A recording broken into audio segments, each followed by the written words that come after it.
दुर्गा नदी के किनारे बसा एक गांव फूलपुर।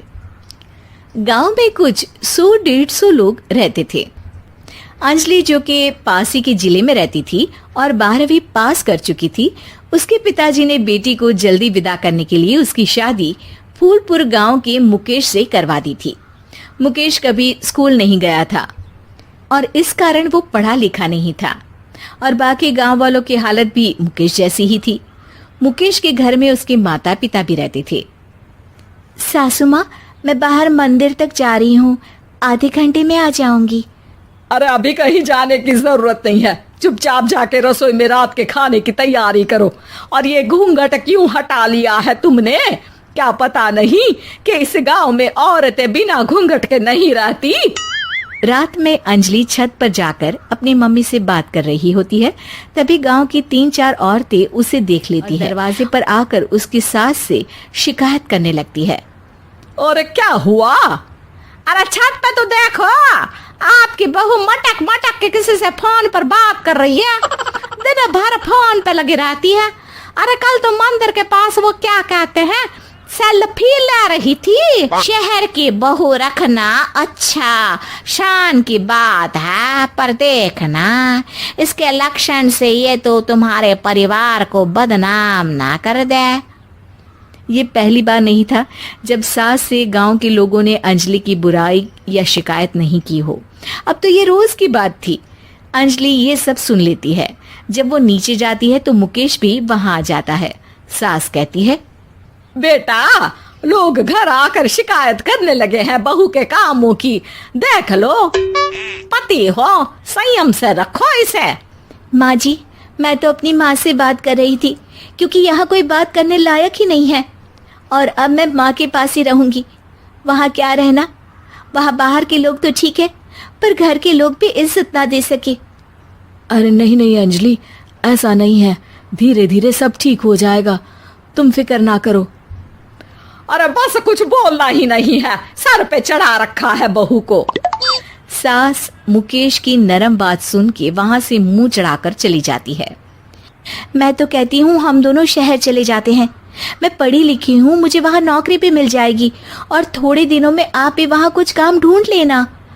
अरे नहीं नहीं अंजलि, हम यहाँ ना गाँव माँ पिताजी को छोड़कर शहर नहीं जा सकते। माँ पिताजी को कैसा लगेगा और गांव वाले क्या सोचेंगे?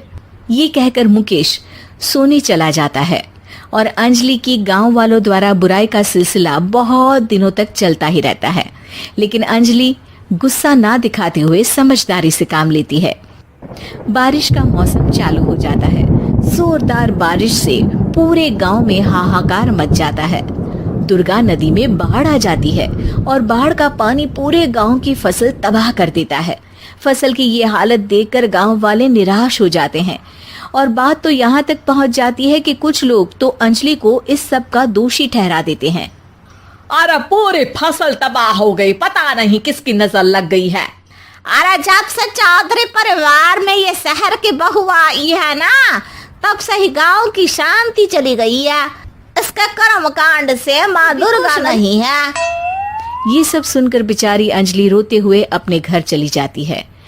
कुछ दिन बाद सभी गांव वाले अपनी फसल का मुआवजा लेकर अपने अपने घर आते हैं। मुकेश भी 1500 लेकर आता है।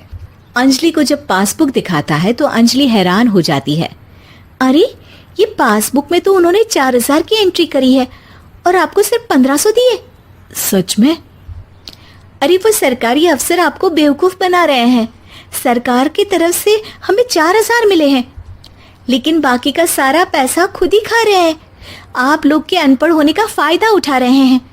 ये सब सुनकर मुकेश परेशान हो जाता है, लेकिन अंजलि उसे हिम्मत से काम लेने को कहती है और सुबह होते ही मुकेश को पंचायत कार्यालय ले जाती है और साथ में गांव के और लोगों को भी। आप सरकारी बाबू क्या गांव के लोगों को बेवकूफ समझते हैं? आपको क्या लगता है ये पढ़े लिखे नहीं है तो आप कुछ भी मनमानी करेंगे? ये बेचारे दिन रात इतनी मेहनत करते हैं, ये हमारे अन्नदाता हैं और आप इनके साथ ऐसा धोखा करते हैं। अरे क्या बके जा रही है ये लड़की, किस धोखे की बात कर रही है? अपने कांड करके नदी माँ को नाराज करके हमारा नुकसान करके इसे चैन नहीं मिला क्या? सरपंच जी, इन सरकारी बाबू ने मुझे बेवकूफ बनाया है और मेरे हिस्से के पैसे खुद चट कर गए। बस ये सुनते ही सरपंच वहां से दुम दबाकर भाग जाता है। पता जनपद अधिकारियों ने गांव के सरपंच के साथ मिलकर सबके साथ धोखा किया है। सब लोगों का विरोध शुरू हो जाता है और आखिर में अधिकारी सब गांव वालों के बचे हुए पैसे उन्हें लौटा देते हैं और कई दिन तक गांव में लौटता ही नहीं। अंजलि, तुम नहीं होती तो हम गांव वालों को तो पता ही नहीं चलता कि ये हमें हर बार बेवकूफ बनाते हैं। हाँ हाँ अंजलि बेटी, हमें माफ कर दो। हम सब तुम्हें बुरा भला कहते रहे, लेकिन तुमने ही आज हमें बेवकूफ बनाने से बचाया है। हमें तुम पर गर्व है बेटी। अब कि सरपंच तुमसे नहीं, तुम्हारे पढ़े लिखे होने से नफरत करता था। क्यों ना इस बार हम अंजलि को ही सरपंच पद के लिए चुन ले। क्या कहते हो गांव वालों? पढ़ी लिखी सरपंच। बस पूरा गांव अंजलि के लिए ताली बजाता है और अंजलि की सास उसे खुशी से गले लगा लेती है।